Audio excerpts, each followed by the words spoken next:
We're now ready for the penultimate talk. I think I first met Rachel Dickinson at a Guild of St. George annual general meeting a number of years ago. I'm not quite sure which one it was. And she did a presentation there on Ruskin and fabric. Now, you know I love Ruskin, but I didn't know much about Ruskin and fabric. And she did such a terrific job that a couple of years later we invited her to one of our annual Roycroft conferences where she did more talking about Ruskin and the importance of fabric and working with your hands, and very much the same kind of thing that Kateri was just talking about in terms of learning how to draw. So she is another one of our people who know how to apply Ruskin. She is an accomplished scholar. I know this because I've used her work a number of times in my own essays and books that I have written about Ruskin. She is the teacher. She teaches literature at Manchester Metropolitan University, and she teaches it from, Ruskin would be pleased about this, an interdisciplinary perspective. She's published a lot, as I've said. She's recently curated a show on Ruskin called Ruskin in Manchester, and she's been with us a long time on the Ruskin Road, and it's been a great thing for all of us. You'll remember when I was talking yesterday, and you've heard it a couple of times since, that in the 1870s, early in the 1870s, Ruskin was quite upset that a lot of the things that he had been recommending that we do to make the world a better place had not happened. So he started writing the Fors Clavigera letters, which we have talked about a couple of times, and he decided that he was going to do it himself by establishing his own organization, which he called the Guild of St. George. And he was the first master of the Guild of St. George, and I won't go much into the background of that because Rachel may do that herself. Our most recent master of the Guild of St. George was Clive Wilmer, whom many of you know, and others of you don't know because he was not able to come to this conference. He was originally on the schedule to do so.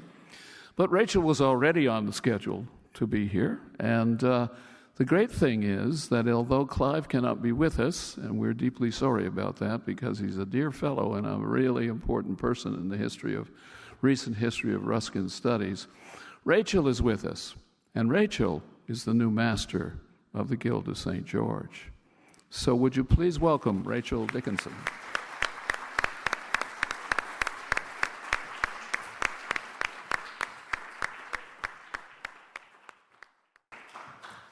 Right, while I get my little timer going. Start. There we go. So my title is one I inherited. The title that Clive was going to speak on is Ruskin's Guild of St. George, Then and Now. And we're going to come back to the images you can see on the screen as we go through the next few minutes together. That's Clive Wilmer. So for those of you who don't know him but have just heard Jim talking about him, that's Clive taken almost exactly a month ago at the Guild of St. George AGM. The image to the left is at the end of the Board of Directors meeting where Clive gave a gift to the Guild as he stepped down as being master, which is his own Kelmscott edition of the Troy. And to the right, you can also see Clive giving the lecture that he gave as his sort of farewell lecture on what the Guild of St. George does, reflections on wealth and life.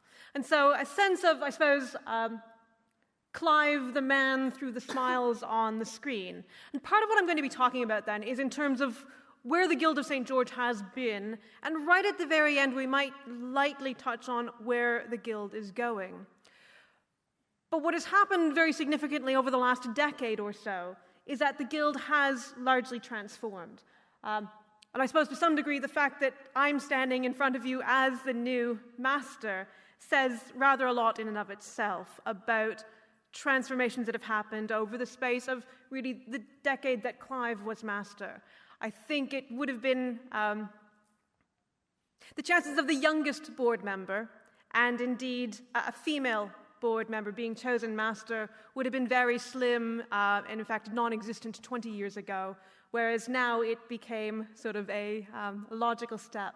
I smile as I look at Howard because he's another board member of the Guild. And so over the next bit, I'm going to talk to you a bit about the Guild of St. George now and then and in the future. Now, Jim has mentioned textiles and me and my love of textiles. And the image to the left is one of my favorite ones in the Guild of St. George collection. It's not, strictly speaking, of a textile, but it is of a kind of form. I think it's actually sort of a sense of what's called sprang, which is an old type of interlocking, a bit akin to sort of knitting and crochet that you use for making things like mail, chainmail, and so on. It's that kind of effect going up a column. And that notion of things being intertwined and interwoven and supporting each other, connecting together, bridging to give strength, and reaching towards higher ideals. To me, in many ways, that actually represents Ruskin's ideas and the Guild of St. George. But of course, that's me through my lens of looking at things so often through textiles. So what is the Guild of St. George? Well, for those of you who've never heard of it before, it is not a sort of Little England society, because there are those who, certainly within Britain, assume that if it's the Guild of St. George, then it's sort of waving the St. George's flag and being very sort of pro-Britain, pro-England as a concept.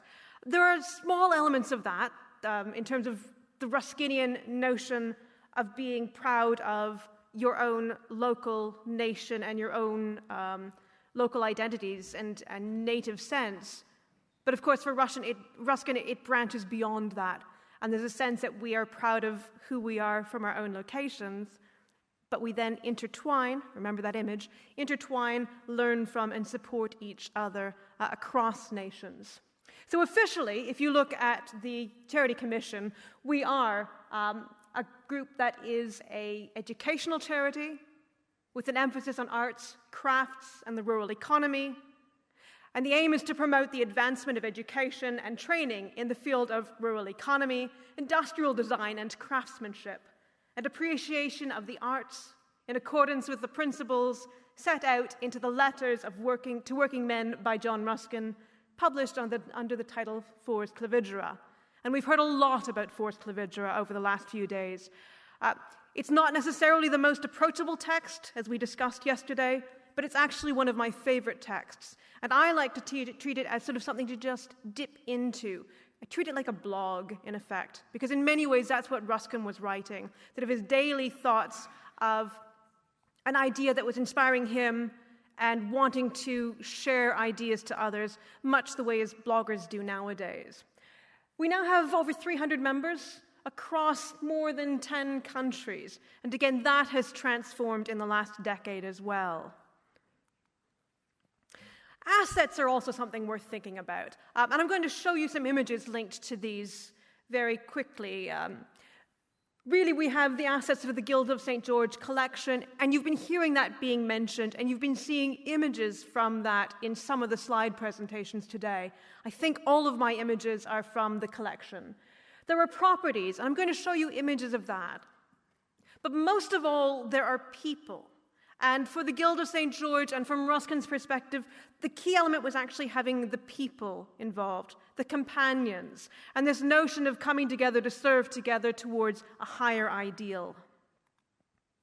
So the collection then, just by way of a little taster, if you come to Sheffield and you visit the collection, it's on a rotation and there are more items than can ever be seen, but these are some of the items that are in the collection.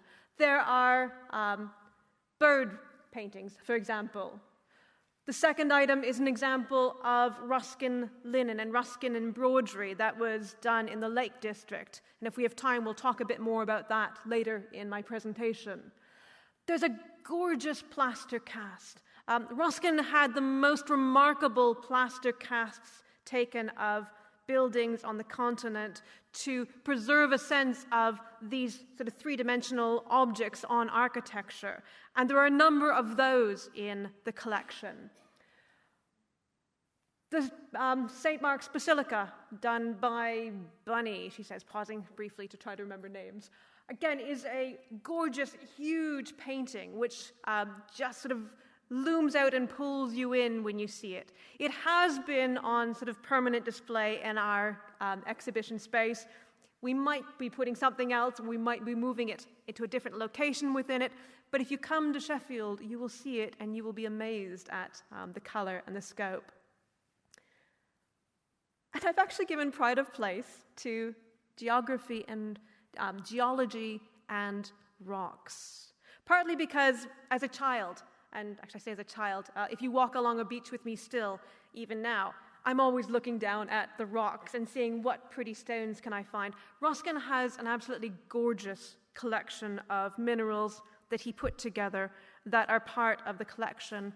And these are all things that Ruskin collected for the working men of Sheffield. And we'll talk briefly about that in a little bit as well. The museum in Sheffield, then, founded in 1875, and you see the initial small building off to the left in a place called Walkley that forced the working men of Sheffield to basically walk out, get some exercise, rise up into the hills slightly above the very industrial town of Sheffield, and sort of rise above the pollution and go to a little sort of jewel case of self-betterment, where they could look at the kinds of objects that we've just seen on the previous slide and really be able to see and experience things that one could only experience during the time if you had the economic wealth to go and do a tour of the continent. And of course, these working class people could not do that. And so Ruskin sets up the museum in Sheffield to give that kind of opportunity, to help working class people to see beauty in their lives and then put elements of that into what they were making as well. There's also a number of people who actually, having gone through that, experienced that, became skilled craftsmen and became sort of craftspeople of note. The collection then moved around a few times. It moved to what's called Mearsbrook Hall, where the Guild now has its office in an upstairs room again, but that had been the Ruskin Museum. It left there in about the 1950s, disappeared into a basement, in effect, in Reading for complicated reasons for a number of years. And then in the 80s, moved back to Sheffield to what you can see is the Ruskin building. And that has now then been moved into a very modern space called the Millennium Galleries. So if you ever go to Sheffield, if you're traveling by train, it's very easy. It's a 5-minute walk from the train station, just up the hill, and very easy to find to come in and take a look at the Ruskin collection for yourself. I also highly recommend this website. It's put together by Marcus Waith, and it allows you online to really walk through the Ruskin Gallery as was at Walkley and see what it was actually like in old images. But the Guild doesn't just have the collection. It also has properties. Properties that were donated over time by a few different people. And the Guild no longer has all of the properties it once had. It has, over the years, sold some to achieve different outcomes. So, for example, there was a Ruskin farm in Sheffield that was sold in order to buy additional land in Bewdley. And we'll talk about Bewdley in a moment. So there's Westmill in Hertfordshire, and a number of craftsman-built houses that were donated by a really quite remarkable woman named Mary Gregg. And if we had time enough, we could talk a bit about Mary Gregg and her wonderful collection of household objects and ephemera that she collected of the past and craftsman-made things. They're in Manchester, in the Manchester Art Gallery now, but we don't have time to talk about that. But Mary Gregg bequeathed houses in Westmill. And another woman named Margaret Knight gave a field. Now, a field might not seem that exciting, I suppose. But if you look at the images, you'll see rare orchids. And you'll see what is in fact one of the only remaining fields in Britain that has never had any pesticides, any farming, any disruption of what it is for sort of centuries back. And I've been told by a famous botanist that really you need to be going into the outer islands of Scotland to find a comparably pristine field. And so the Guild is the steward of that, cared for us by Natural England, so that it stays preserved as an absolute pristine wildflower meadow. And the image to the left was probably about 4 years ago, 2016, when we held a Companions Day. So the Guild of St. George holds annual Companions Day, where companions are invited to go to a location that resonates with Ruskin in some way. And on that particular year, we were erecting a sign commemorating the woman who had donated the property, and also having a lovely day of having picnics and so on. And then there's Ruskin Land. I've already mentioned this as something that one of the farms, or the farm that had been in Sheffield, was sold in order to buy more land in Worcestershire. And this is another story of somebody who was a companion donating land in order to achieve the vision. The vision that Ruskin sets out in Forest Clavigera of having land that is preserved, of having accommodation for working people to be able to work the land, and for trying to maintain skills that might otherwise be lost. And so examples of, the top left, St. George's Farm, the bricks for that are locally made. So in fact, they were dug out of the clay in the far end of the field somewhere, and the house was made from that. I don't have it in any of my images, but it also has a quite remarkable pigsty that has actually Gothic windows built into the pigsty. In a recent sort of refurbishment and making space for volunteers to be able to work in, that pigsty has been turned into the volunteers' toilet.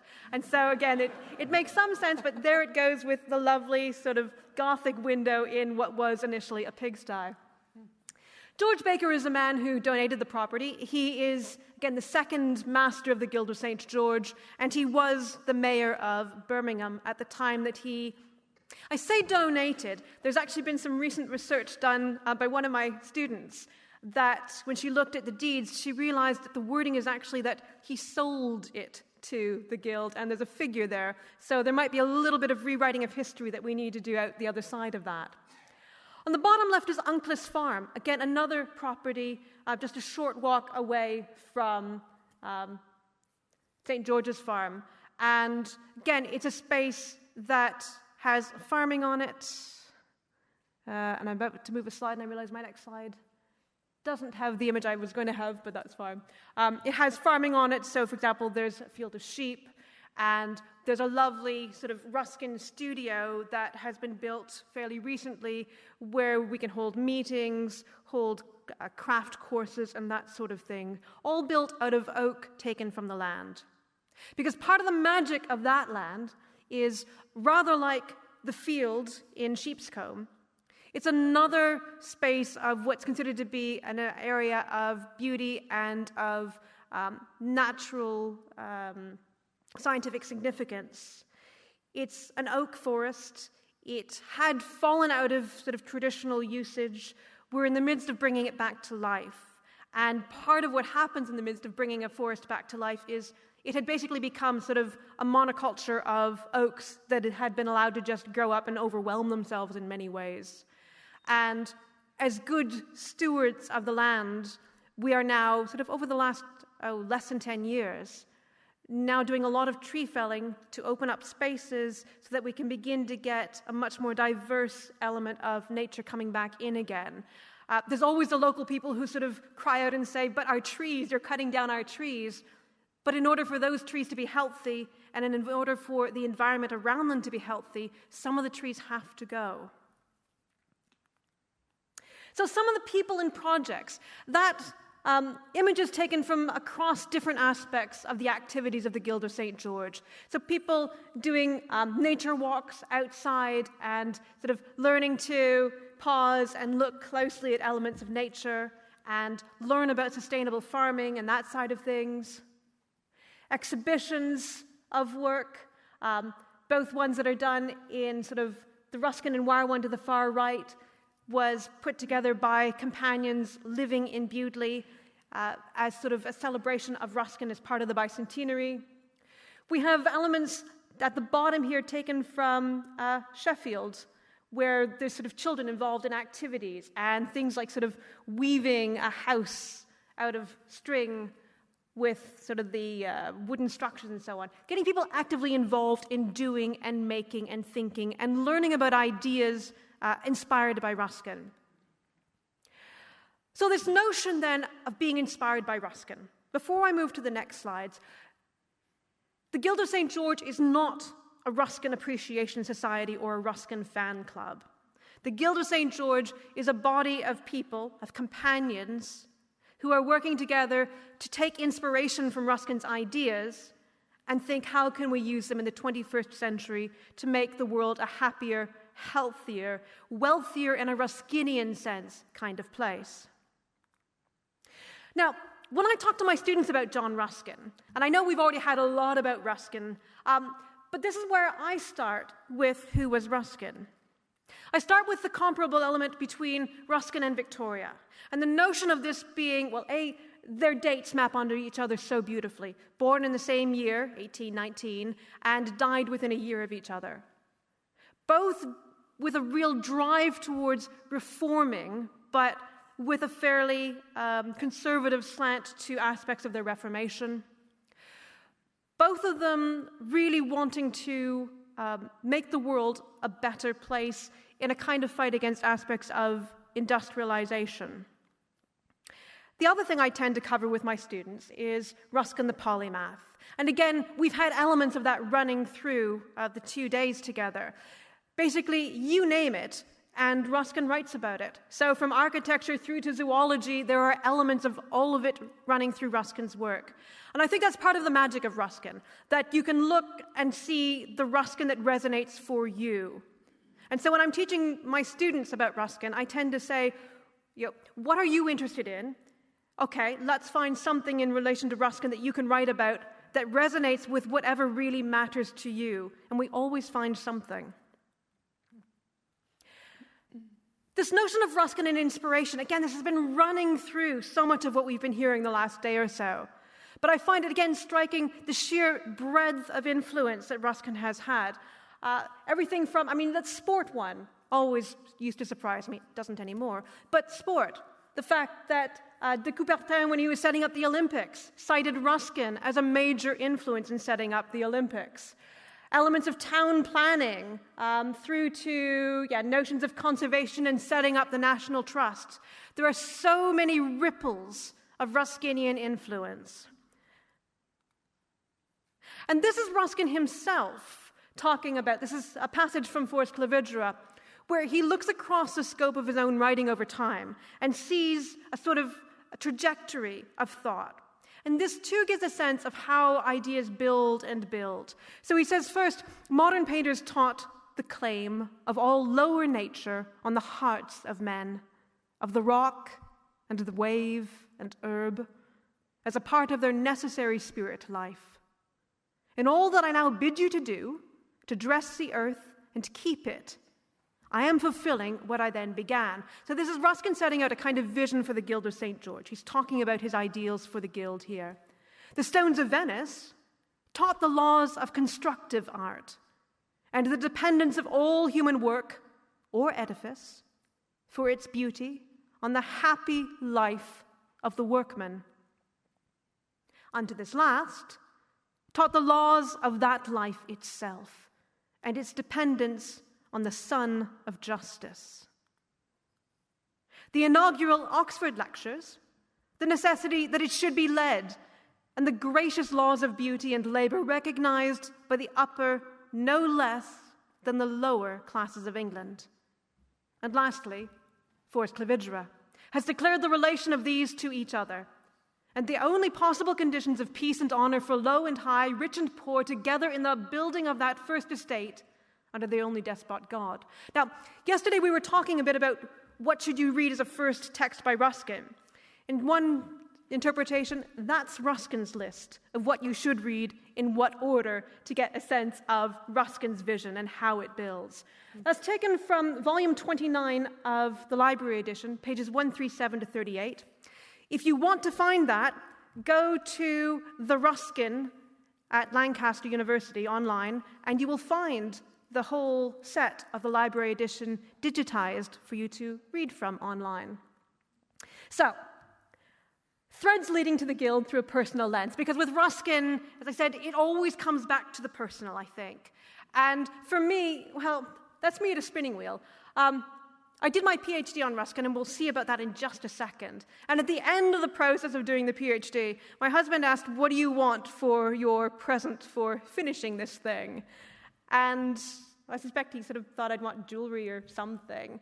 But I said, what I really want is a spinning wheel, because Ruskin tells women to go learn how to spin. If you can't spin the fiber, you can't recognize the good fiber that gives rise to the good fabric, that gives rise to the good clothing. So you need to go back to first principles and learn how to do that. So I decided I wanted a craftsman-made spinning wheel made out of English yew wood, and that's what I got. That is the book that emerged out of doing my PhD. And what I have is just one letter I want to show with you. I've got about 4 or 5 that are absolute favorites, but this is one that works for today. This is Ruskin writing to his cousin Joan Severn on her birthday. And he's saying, "My dearest Joanna." In fact, he said just at the beginning of 4th March, 1866, clock having struck 12. So the moment that her birthday begins. "You have been very kind and good during all this past year, and have helped me," underlined, "especially in more ways than I can well thank you for. If I knew what would make you happy, or if my wishes could bring it you, I might wish you many things. But my judgment is often false, my wishes always vain. I will only trust that your own amiable disposition and the love you win from all who you know, or all who know you, may continue to render life very bright to you. And if in future years you were able to do as much for others as you have done in this, you will feel yourself to have gained the years which others," and he scratched out others and put selfish people, "round you will only complain that they have lost, and you will be richer with the best riches for every hour that passes over your head. Ever believe me, Joanna dear, your affectionate cousin, J. Ruskin." And so I adore the sort of personal element that comes through in that. But I also love the message. Do as much for others as you can, and you will be richer with the best riches. And in many ways, this letter from 1866 captures, again, the essence of what the Guild of St. George is all about. Helping others to help them and you. And again, that leads to this notion of there is no wealth but life. And that's one of those booable moments, picking up on Sarah's comment yesterday, of things we've heard before. The idea of there is no wealth but life. Life, including all its powers of love, of joy, of admiration. That country is the richest, which nourishes the greatest number of noble and happy human beings. That man is richest, who has always the widest helpful influence, both personal and by means of his possessions, over the lives of others, helping others. If we were to read more Ruskin, we might actually pause to talk about the law of help as well, but we don't have time at the moment. So that from unto this last.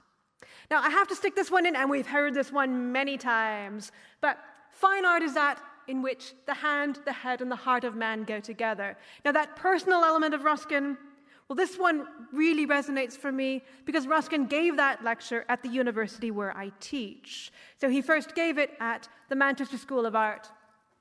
And in fact, the manuscript for it is here. And I'm hoping next Friday to take a look at that manuscript because I haven't managed to look at it yet. But when Ruskin gave the Unity of Art lecture, he gave it at the university where I work. And he gave the university this little watercolor by Hunt. And in fact, Ruskin was giving watercolors like that to many of the schools of art in England at the time. So, personal things, one last quotation about Ruskin that sort of resonates with the personal for me. And this because, in many ways, it captures a sense of what Ruskin was fighting against, a kind of dystopian vision of the future. As Ruskin writes about industrial mass production and the pollution that arises from it and the destruction to come. "Last week," he writes, "I drove from Rochdale to Bolton Abbey, quietly, in order to see the country. I never went over a more interesting 20 miles than those between Rochdale and Burnley. Naturally, the valley has been, notice the past tense, has been one of the most beautiful in the Lancashire Hills, one of the far-away solitudes full of old shepherd ways of life. And Ruskin contrasts those old shepherd ways of life with the Bradford of his day and the destructive pollution that was overwhelming the north of England. He continues, "At this time there are not, I speak deliberately, and I believe quite literally, there are not, I think, more than 1,000 yards of road to be traversed anywhere without passing a furnace or mill." And now we get to what I really love. Is this, then, what you want? Suppose your success absolute, that there shall be no meadows in it, no trees, no gardens, only a little corn grown upon the housetops, reaped and threshed by steam, that you do not leave even room for roads, but travel either over the roofs of your mills, on viaducts, or under their floors in tunnels, that the smoke, having rendered the light of the sun unserviceable, you work always by the light of your own gas.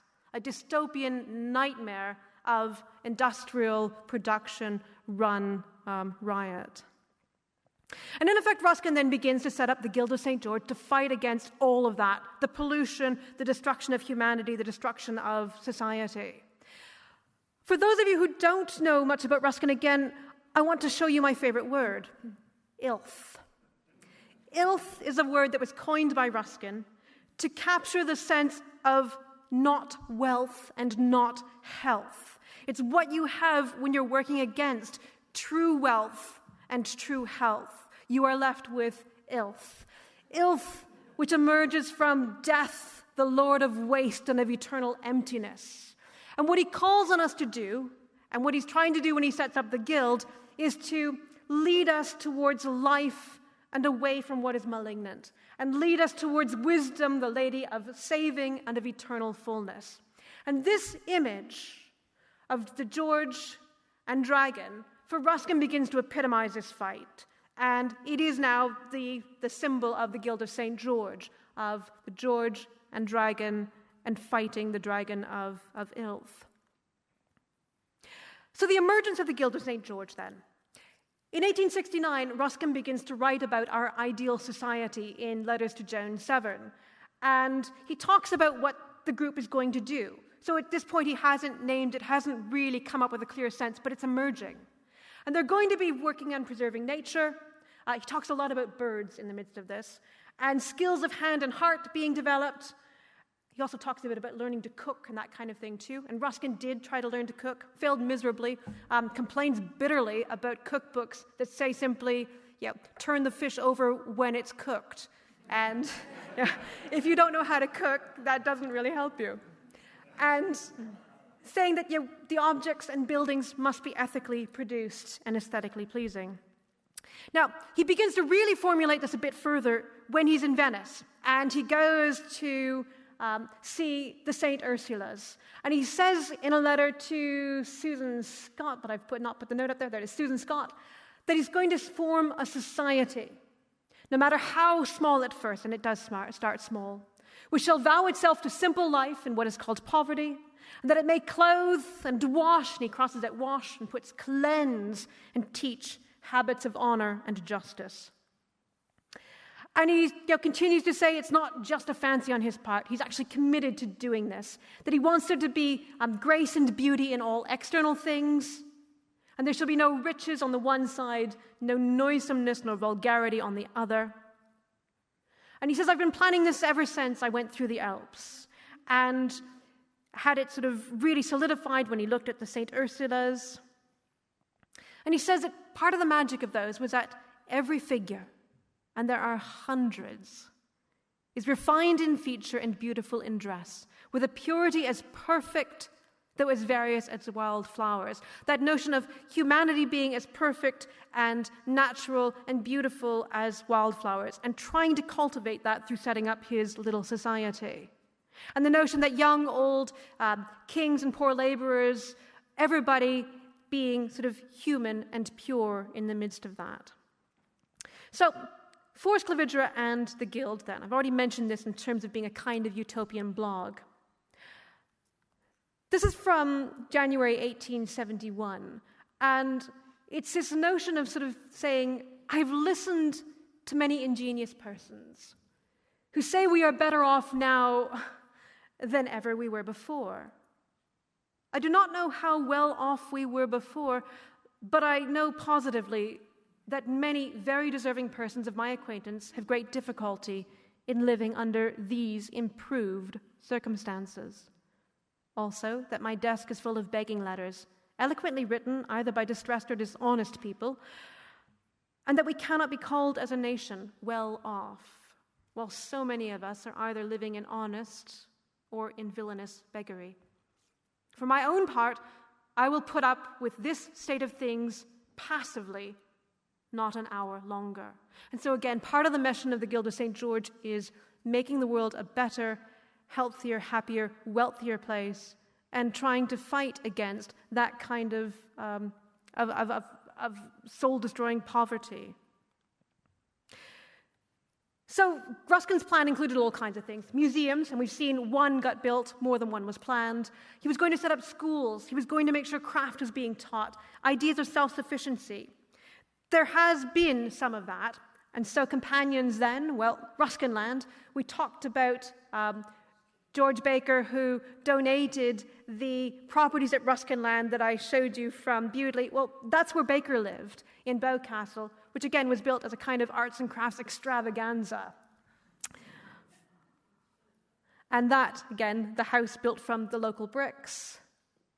William Thomson and Son of Huddersfield. One of my revelations while doing research here this week was finding some of the correspondence related to this. I haven't had time to properly read it yet, but I've been looking for material about Thomson, and I have found it here, so I'm excited. Thomson is a mill owner who tried to run his textile mill on Ruskinian principles. And again, he was a companion of the Guild of St. George. Laxey Mill on the Isle of Man. Not necessarily set up on Ruskinian principles, but took on Ruskinian principles and, in fact, became the Ruskin Mill and had Ruskin's blessing for that, and again became a kind of Guild of St. George project. You'll notice the textiles theme to the businesses I'm looking at. The Langdale Linen Industry. I adore this little book, and it took me ages to find one on ABIP Books, but I did finally find one. Songs of the Spindle, Legends of the Loom, where the whole book has been produced using linen from the local area. And again, the idea of preserving the individuality of the makers. But part of what I love is the fact that it's been spun by the cottagers at their wheels, so preserving the local skills, and in fact reintroducing them is part of the story of this, but we don't have time for that story. And I love the fact that the linen we have used for our cover is unbleached, and is therefore the natural color of the dried flax. And when the linen is required to be bleached, however, because as a company it did sometimes need to be, this is accomplished in Langdale by no deleterious chemicals, but by the pure mountain air and sunshine. And so again, not polluting the environment became an important part of the business. And again, the Ruskinian idea that the buyer should be thinking about the welfare of the worker in making their purchasing decisions. And often when I give talks about Ruskin, I end up talking about ethical consumerism. It's not what I'm talking about today, but I needed to slide that in. The gown is, again, an example of Ruskin lace from the Guild of St. George collection. So the Guild now, in effect. Well, this year there have been a number of exhibitions. So the major bicentenary exhibition at Two Temple Place in London, and its sort of reconstitution in Sheffield as a slightly different exhibition. Other ones, there was one in Bewdley, which we saw an image of before. There was Ruskin's Manchester, Devil's Darkness to Beacon City, which I ended up curating. There's Turner in Venice at Brantwood, which Howard curated. There's Suzanne Fagence-Cooper and somebody else whose name escapes me at the moment, who did, again, the wonderful exhibition at the York Art Gallery that then moved to Abbott Hall in Kendal. And so a whole variety of exhibitions that companions and guild loans have played a major part in this year. Ruskin in Sheffield has been a project running for about 5 years, and that just briefly giving you a sense of some of what we've done. So one example is having local school children make a room decorated, inspired by the Ruskin Museum. But it's a project that's had thousands and thousands of people take place over the last few years. And again, some images from that of people creating spaces together and community involvement. Again, from this year at Sheffield, sort of putting art into places of, let's say, less urban or less beautiful urban locations. That gorgeous dragon done by a young teenager and put on top of the library. An absolutely magical bit of a dragon done by a teenager. And Ruskin in wire. This is a slide I was looking for earlier when I was hoping to find things like sheep.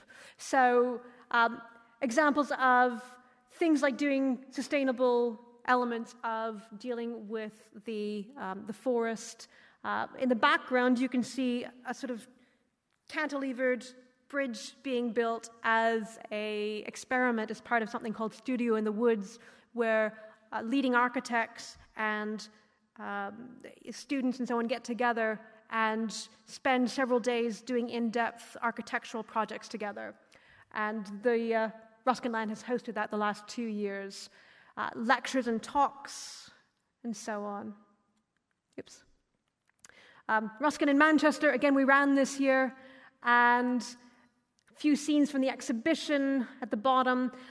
A map that I commissioned from an illustration student at the university, and she hand drew buildings across Manchester that have a Ruskinian link and or are Gothic buildings, and then having hand-drawn them, digitally manipulated them onto a map so people could then take the map and walk around Manchester exploring Ruskin's Manchester. Stones. Again, Kateri's talk resonates with this. There was a workshop where somebody who had done her PhD on Ruskin and drawing led a workshop on, starting with stones, how do you begin to draw with Ruskin? And the big draw. I've put this in because the big draw was set up as a campaign for drawing by the Guild, and it is now an independent charity and, in effect, an internationally known charity that really has the goal to get the world drawing. And it's an example of working in partnership. So I said I was going to end with very briefly talking about what next for the Guild. Well, what next is to a fair degree simply continuing the course that we've been on, growing and working more and more in partnership. And I think that's becoming one of our key watchwords. How can we work together with others in order to achieve common goals? How can we work towards sustaining elements of art, and particularly from my perspective, craft, because I'm very much a craft kind of person? How do we work to empower companions to do even more work? How do we get those who have sort of signed on to our numbers to sort of say, I've got this great idea for some sort of Ruskin-related project, and how do we begin to empower those kinds of things? So those are sort of the ideas towards the future at the moment. And with that notion of the future, the environment and sustainability has to be a key component of what the Guild now focuses on. It's such an important part of what we need to fix in the world now before it's too late. So on that note, thank you.